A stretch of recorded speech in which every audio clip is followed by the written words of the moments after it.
Wednesday afternoon, everybody. Welcome back to another video. And today I'm going to bring you the 17 movies I watched in November. So, looking back at this list, I realized that I watched more comedies than I ever have in a month, in a long time, as opposed to like horror or action. So this is a very comedy based list. So let's get started with the first movie I watched at the very beginning of the month. That was the original Friday. This was released in 1995. It stars Ice Cube and Chris Tucker. And this is basically like a stoner comedy before stoner comedies were invented, if you know what I mean. But this is basically about Ice Cube like recently losing his job. He's unemployed, and his best friend comes over and introduces him to weed. So, really, really funny hood comedy. It's one movie that I haven't watched in a while, but I really did enjoy it. And it's really, really raunchy, of course, so yeah. The next movie I watched was its sequel, Next Friday. And same thing, but Chris Tucker is not in this movie.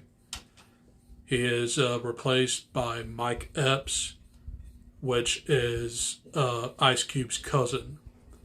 So Ice Cube moves to like the suburbs and lives with his cousin, and they get into more antics.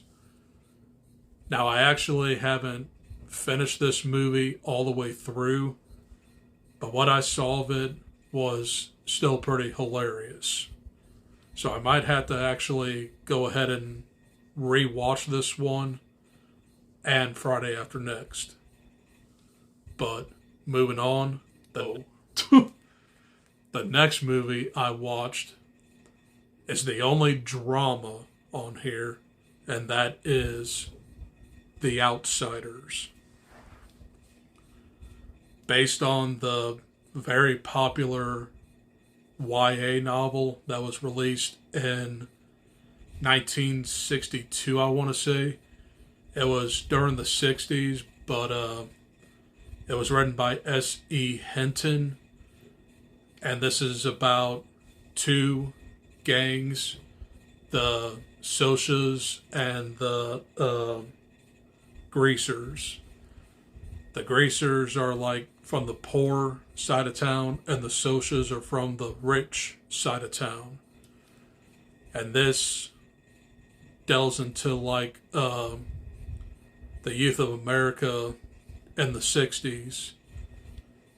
And it's one of my all-time favorite novels, and I really do enjoy this movie. It's got a very heartbreaking ending,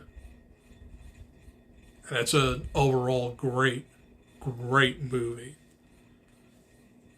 But even the novel is a little bit better. So that was The Outsiders. The next movie I watched was Black Panther. And this released in 2018. And it stars Chadwick Boseman, R.I.P., Michael B. Jordan, and a lot of other people. And this has like this has connections to like The Lion King, where the best wants to take over the kingdom, and T'Challa falls for a while, but Killmonger takes over Wakanda. One of my favorite standalone MCU films, and it's definitely very relevant today because it captures like race and class systems, and it's a very, very important movie. So that was Black Panther. Moving right along, the next movie I watched, and I actually had this in like a bind up edition, so I might just go ahead and insert the poster anyway, but I'll just go ahead and pull it. Austin Powers International Man of Mystery. Yeah, I did that this month. But this was a trilogy released in the late 90s, and the final one came out in 2002. The first one stars Mike Myers, of course, playing Austin Powers and Dr. Evil, and his girl is Elizabeth Hurley, and her name is Vanessa. And Austin Powers is on the verge to stop Dr. Evil from drilling into the earth and letting the land fill up with magma. Everybody knows this trilogy. One of my favorites growing up. And I just had to rewatch this whole trilogy. But I actually rewatched it all on Netflix. So that was Austin Powers, International Man of Mystery. I might as well just set this aside. Moving on. The next movie I watched was Black Panther, Wakanda Forever. The much-awaited sequel to Black Panther, of course. And this movie picks up basically a few years in the future without T'Challa because of the untimely death of Chadwick Boseman. Like I said, R.I.P. And his sister takes up the Black Panther responsibility, and she's up against Namor, which is the king of Tolakan, which is kind of like a kingdom that's like Atlantis. Really enjoyable movie, but it still has some flaws, and the middle part of this movie just drags. Not to mention, this is a 2 hour and 41 minute movie. But it's a really worthy sequel and one of my favorite MCU films released this year. And that is saying a lot. Because there's been some, not so good ones this year. But that was Black Panther, Wakanda Forever. And if you want my full thoughts, I made a dual review talking about these two movies. So check that out. Moving right along, the next movie I watched was The Little Rascals. And this is basically one of the very few movies that I watched growing up as a kid. And this tells us of a group of boys that formed the He-Man Woman's Hater Club. The He-Man Woman Haters Club. There we go. And they just despise girls. So it's a really, really cute kids movie. I just said that. But you have like Alfalfa, Spanky, Buckwheat, and a lot of other characters. And I really, really love this movie. It's so goofy, but it's really adorable at the same time. I'm going soft, am I? But it's just about like misadventures with the Little Rascals. Moving right along, I watched the sequel, Austin Powers, The Spy Who Shagged Me, and in my opinion, a much better movie than the first one. This has Heather Graham as the Powers girl, and her name is Felicity Shagwell. Great name. But pretty much beat for beat what the original one was.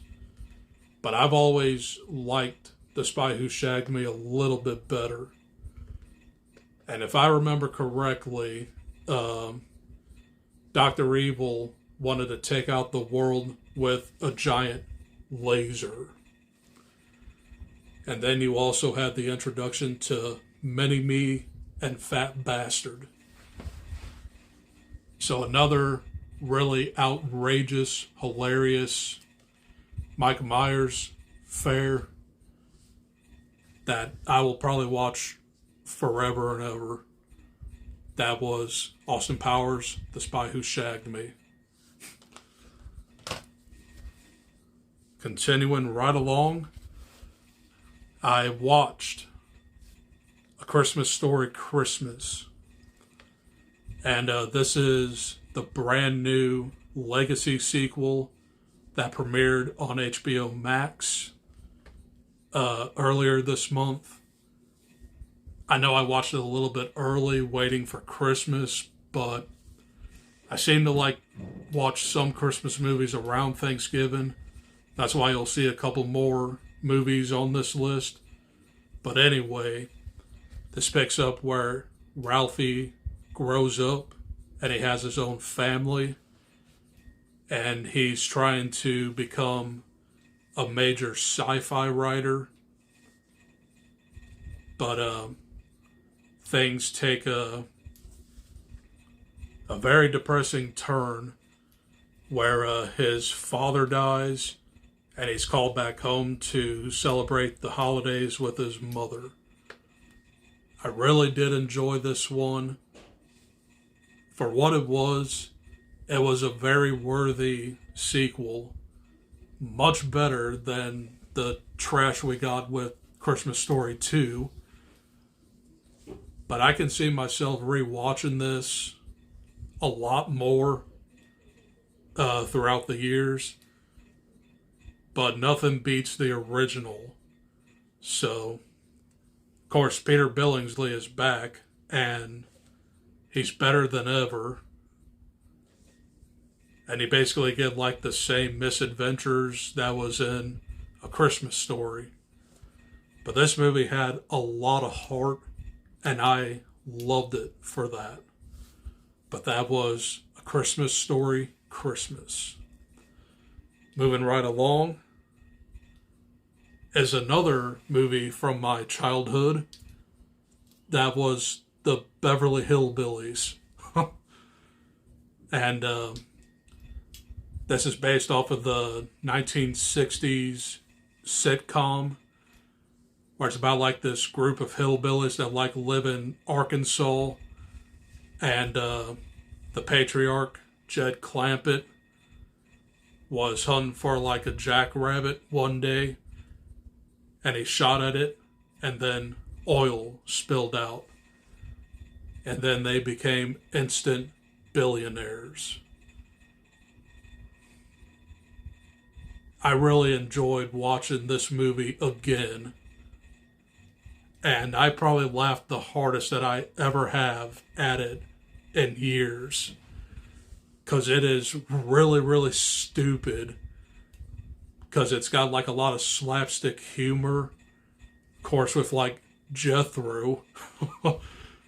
That dude's a riot in this movie. Especially when he tries to figure out bowling.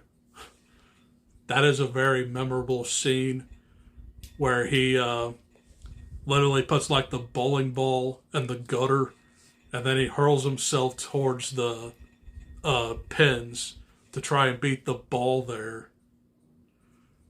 I just lost a lot of people's brain cells right there. But aside from that, Leah Thompson is like a girlfriend of a bank executive, and she wants Jed Clampett for all his money. So she comes up with this ploy to marry him. Of course, she fails, and the Beverly Hillbillies win, of course. I just love this movie, but it is really, really stupid, but in a good way. But that was the Beverly Hillbillies. Moving right along is another movie I watched quite a bit as a kid. Dunston Checks In. Don't laugh at me. But this is about a hotel executive played by Jason Alexander and his two kids.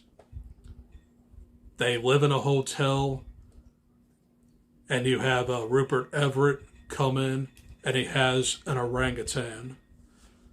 So the orangutan, wreaks havoc upon the hotel, and you basically get 30s, 40s style comedy, where it's very, very slapstick, of course. And I just have a lot of fun with this movie. It's not Oscar worthy, but I'll put it on here and there.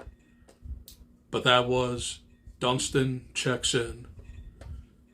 The next movie I watched was another childhood classic, but this was released in 2002. That was Big Fat Liar.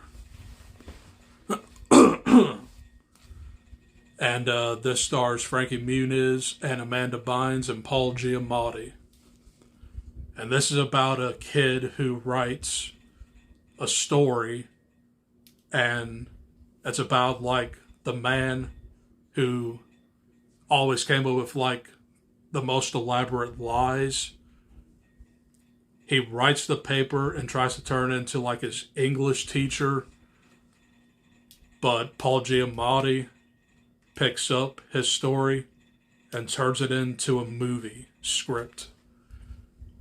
And I gotta say, Paul Giamatti, one of his most hilarious roles. He plays Marty Wolf, and he's just an evil producer. He treats everybody like dirt, and Frankie Muniz and Amanda Bynes go to Hollywood to try and track him down and get back his story. Again, it's just a lot of misadventures with kids, and in the end, Frankie Muniz actually gets rights to his story, and you still get the movie. And then Marty Wolf becomes the sucker. I really do enjoy this movie quite a bit. I've seen it endlessly. I was 12, so perfect movie to put on when I'm that age, and I still watch it today. But moving right along, the next movie I watched, and I almost didn't add this, but it was near Thanksgiving, so I thought Planes, Trains, and Automobiles. Classic 80s Hughes comedy that stars Steve Martin and John Candy. And Steve Martin is an ad executive or something who works in New York, and he's trying everything to get back to Thanksgiving to celebrate with his family. To get home for Thanksgiving to celebrate with his family. There we go. And he meets John Candy, which turns out to be a very, very annoying compadre to him. But this is just a road trip adventure. I've seen this countless times. One of my favorite comedies.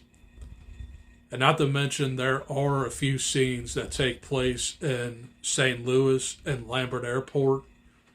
So it was cool to see like home and movie format. But I love this movie, and it's almost a traditional like watch this around Thanksgiving. But that was Planes, Trains, and Automobiles. I have 4 more movies to talk about. Moving right along. Now this is our official Thanksgiving tradition. Christmas Vacation. And I have been dying to talk about this film on my channel. But here it is. This is the 3rd entry. That feels like a redheaded stepchild of the Vacation series, because it's really not a vacation, because they stay at home. And Clark and Ellen's parents come in to celebrate Christmas. And then Cousin Eddie shows up. And then everything goes haywire.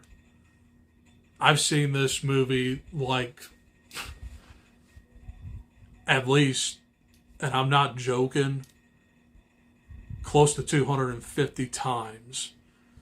Because we watch this every Thanksgiving at least once or twice. That it's on constantly on TV.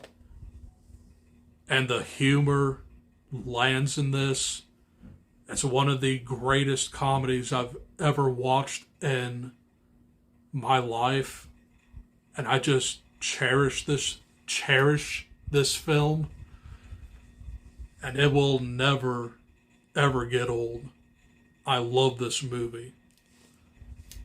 That was Christmas Vacation.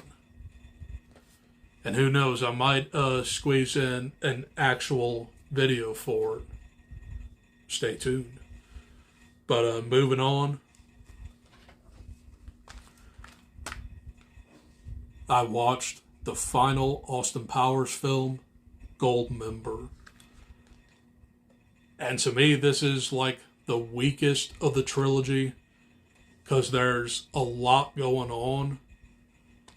You have the inclusion of Beyonce, which is like my least favorite Powers girl. And she's Foxy Cleopatra. She's kind of like a blaxploitation image to Austin Powers. And of course, you're introduced to Goldmember. So Mike Myers plays 4 different characters in this film. And of course, you also have the inclusion of Michael Caine as Austin's father.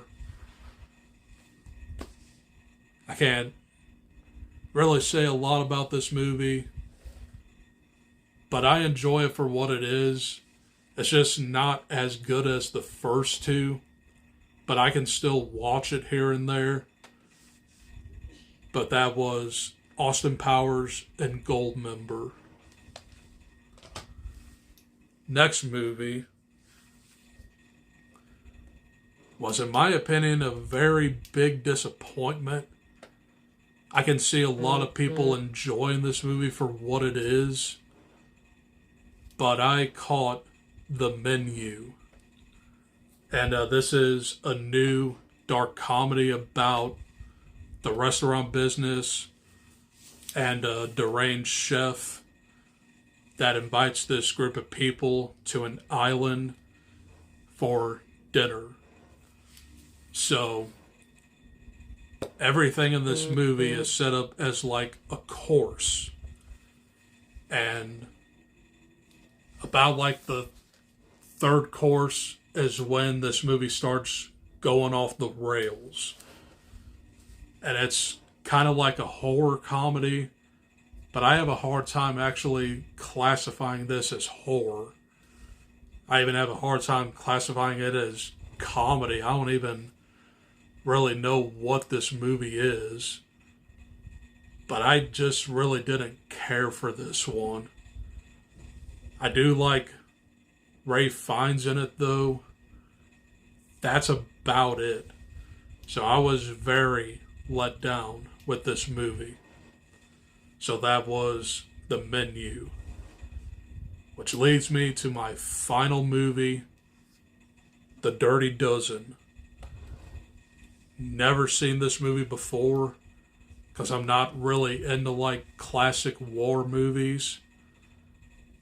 But what was pitched to me when I saw this, it's a grittier Major Payne. Because it's about like this major that takes over like a ragtag team of military prisoners and prepare them for like combat. And this takes place all around like World War II. And I did enjoy it for what it was. It is a really, really long movie, like 2.5 hours. But basically they like go to like this Nazi compound and destroy it. And the final climax is reminiscent of like any other Western that I've seen. But I really did enjoy this movie. What I've seen of it, because I did feel myself dozing a little bit. But overall, it was a decent movie. It's probably a movie that I probably won't ever watch again. But that wraps up the 17 movies I watched in November.